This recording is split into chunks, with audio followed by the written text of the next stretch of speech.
दिदी बिचारा first time bike बनाउनु भयो आज रहर हो कि त्यसलाई पनि दिदी तपाईलाई दिन लानु छ ल ल घर हाम्रो घरपट्टि आफ्नो घरको मुली भनेको अब तपाईँ नि हो अब हाम्रो तपाईँ नै होइन उहाँ नै हो त हजुर नि हो भयो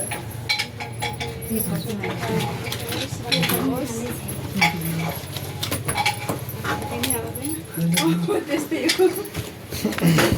मेनमै दिनुपर्छ मनमै होइन मेनमै मैले टमाटर हालिदिएँ है त्यसरी ए दिदी तपाईँ फोन बचाउनुहोस् त्यो अन्डाले सेक्रेट होला होइन एक्लै होइन एक्लै हो कि नै भने कि एक्लै छ भन्नुभएको थियो कि नै पसलमा जाँदाखेरि एक्लै हो कि नै भन्नुभएको थियो कि नै भने ए त्यो त खोइ सोधे त्यसपछि एक भएको होला होला है सायद एक्लै होइन होला त्यसपछि अनि त्यो भन्नुपर्छ कि एक्लै बनाइदिनु भनेर हातले हातलाई